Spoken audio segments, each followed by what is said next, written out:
selamat pagi. Kita bertemu kembali dalam channel saluran bangkit SCSC pada hari yang kelima. Mari kita sama-sama angkatkan lagu Sentuh Hatiku.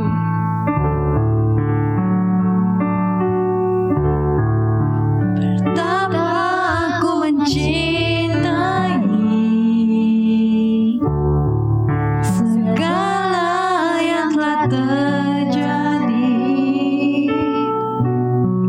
tak pernah sendiri jalani hidup ini, selalu menyertai. Betapa aku menyadari di dalam hidupku ini, Kau selalu memberi rancangan terbaik oleh karena kasih.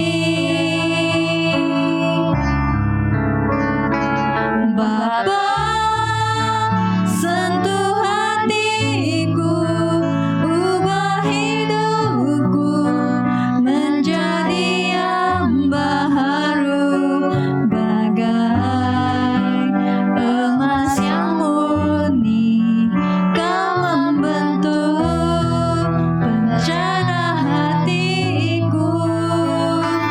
Bapa, ajarku mengerti sebuah kasih yang selalu memberi, bagai air mengalir yang tiada pernah berhenti.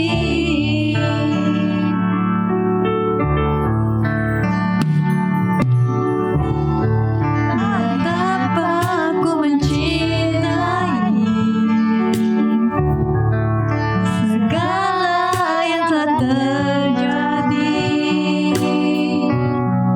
tak pernah sendiri jalani hidup ini, selalu menyertai. Betapa aku menyadari di dalam hidupku ini,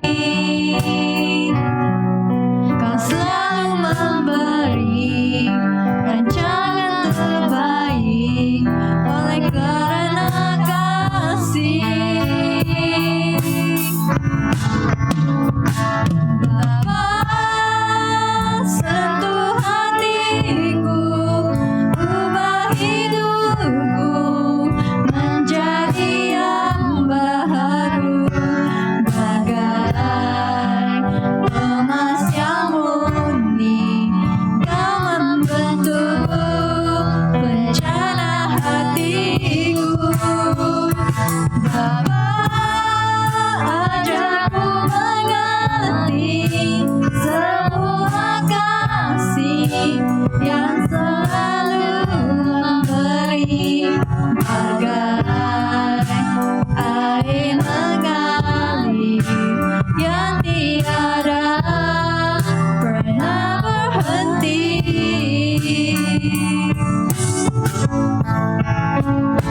Bapa, sentuh hatiku, ubah hidupku menjadi yang baharu, bagai emas yang murni. Kau membentuk rencana hatiku. Bapa, ajarku mengerti sebuah kasih yang selalu memberi, bagai air mengalir yang tiada pernah berhenti, bagai air mengalir yang tiada pernah berhenti, bagai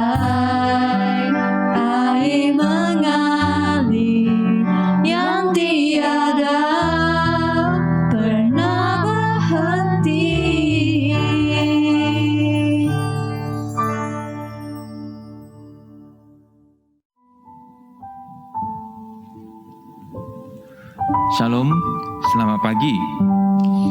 Kita kembali dalam renungan pagi ini. Sama-sama kita berdoa. Allah Bapa kami di syurga, kami ingin menyerahkan waktu ini di atas tangan-Mu. Pimpinlah kami, dan dengan firman-Mu Engkau akan berbisik dalam hati kita, supaya kita lebih mengerti kehendak-Mu dan memahami isi hati-Mu Tuhan. Terima kasih Tuhan, mendengar doa kami. Dalam nama Tuhan Yesus Kristus kami berdoa. Saudara-saudari sekalian, pagi ini kita akan merenungkan tajuk sentuhan yang menyembuhkan. Sentuhan yang menyembuhkan. Teks Alkitab kita pagi ini adalah dipetik daripada Injil Markus bab 5 ayat 25 hingga ayat 34. Saya bacakan. Di situ ada seorang wanita yang menderita penyakit perdarahan teruk yang berkaitan dengan haidnya selama 12 tahun. Dia sudah menghabiskan segala hartanya untuk membayar rawatan doktor. Tetapi dia tidak sembuh.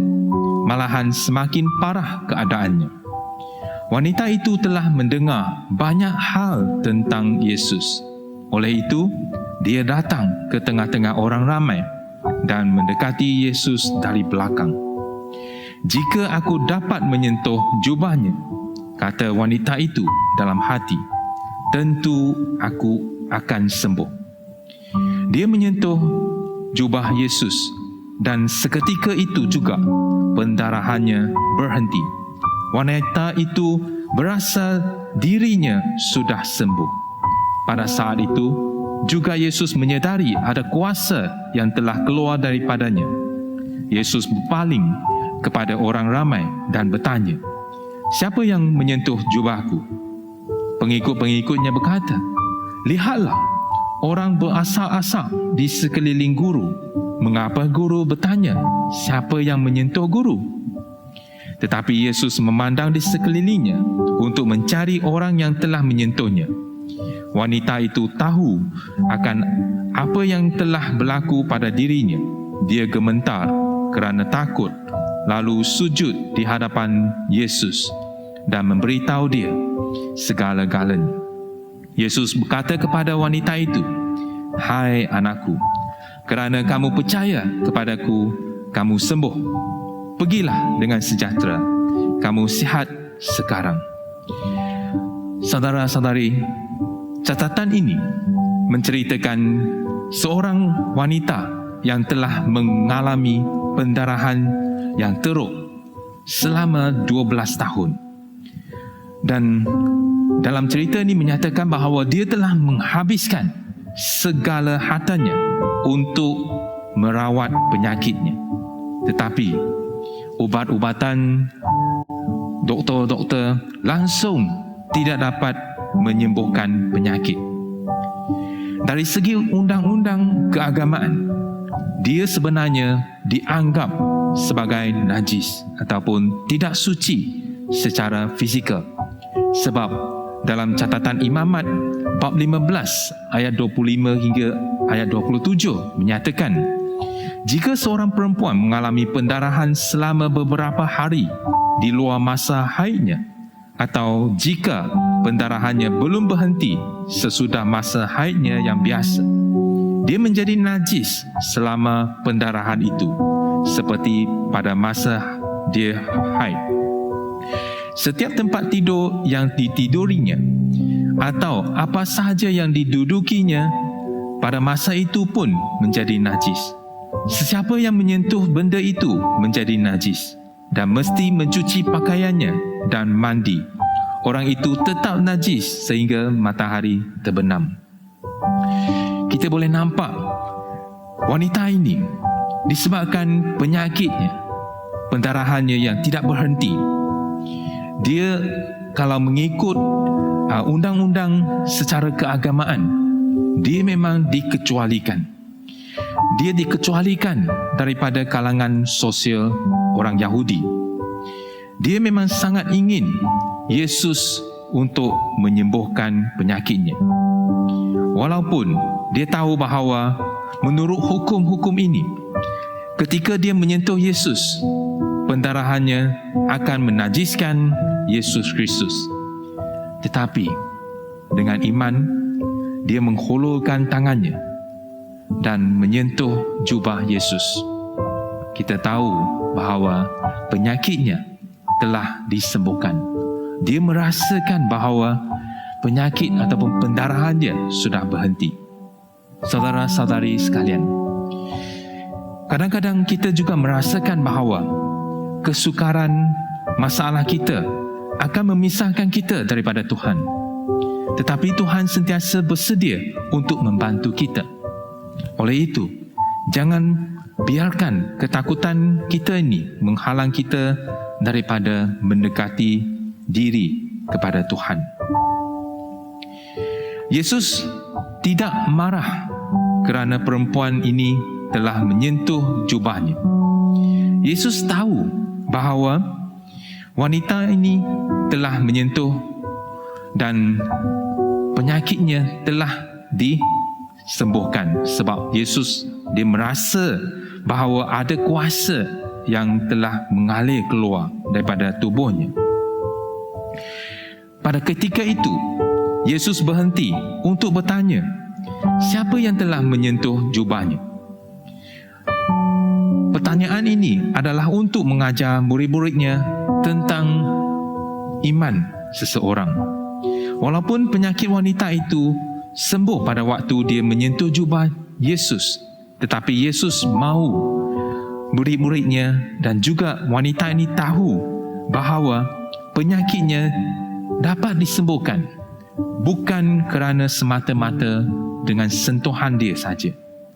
Sebaliknya adalah kerana imannya kepada Yesus, kerana kepercayaannya kepada Yesus Kristus.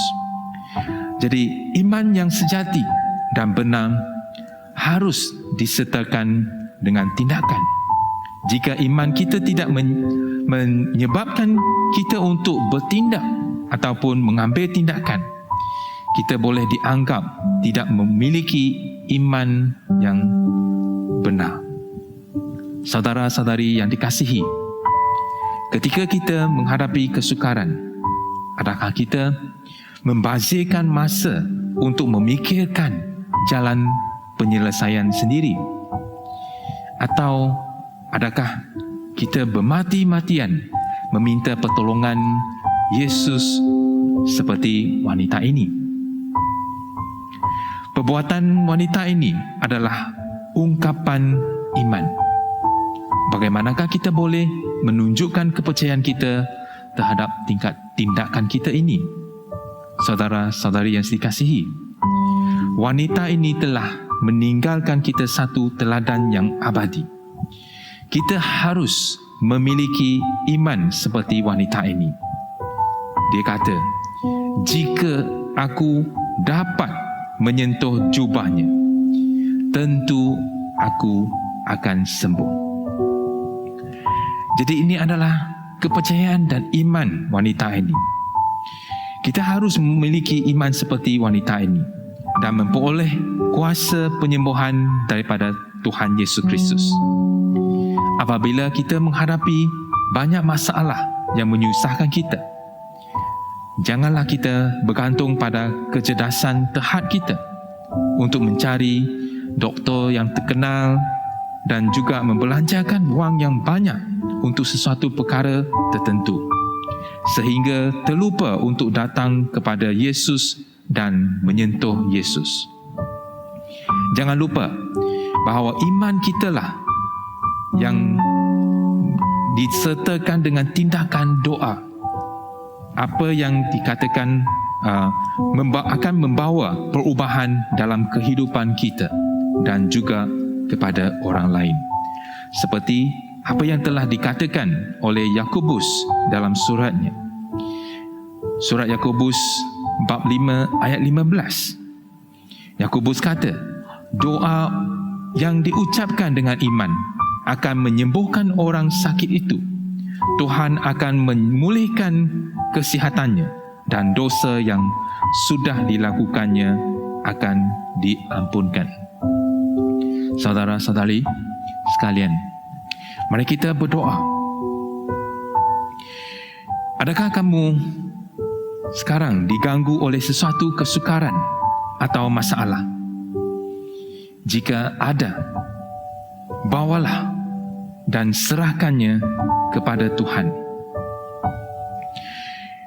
Allah menjanjikan dengan memberi kita kekuatan dan Dia akan membuka jalan untuk kita menyelesaikan masalah kita. Jika kita kekurangan iman, mintalah Tuhan menambahkan kepercayaan kita, dan kita boleh memohon pada Roh Kudus supaya Dia dapat meneguhkan iman kita melalui janji-janji yang telah dinyatakan oleh Allah dalam Alkitab. Mari kita berdoa. Allah Bapa kami yang di syurga, ya, memang kehidupan kita menghadapi banyak cabaran dan kadang-kadang adanya kesukaran dan masalah. Tuhan, kami ingin menyerahkan kesukaran yang kita hadapi, masalah yang kita telah hadapi. Kami bawanya di hadapan-Mu Tuhan. Kami mengaku bahawa kami tidak mampu untuk menyelesaikan. Kami tidak mampu, Tuhan. Tapi kami percaya bahawa Engkau dapat melakukannya. Engkau mampu melakukan dan menyelesaikan segala masalah kita hadapi. Tuhan, kami mohon bahawa Engkau akan terus memberikan kita iman yang teguh. Kami mahu percaya kepadamu Tuhan. Kami mohon bahawa Roh Kudus akan sentiasa mendiami dalam hidup kami, supaya kami mempunyai keimanan yang teguh. Kami bersyukur sebab melalui janji-janji yang Tuhan Allah nyatakan dalam Alkitab telah memberikan kita harapan, dan inilah yang kita percaya bahawa apabila kita dalam keadaan yang sukar, oh Tuhan, Engkau akan membuka jalan untuk kita. Terima kasih Tuhan, sebab Engkau Tuhan yang setia pada janji-Mu. Terima kasih Tuhan mendengar doa kami. Dalam nama Tuhan Yesus Kristus kami berdoa. Amin.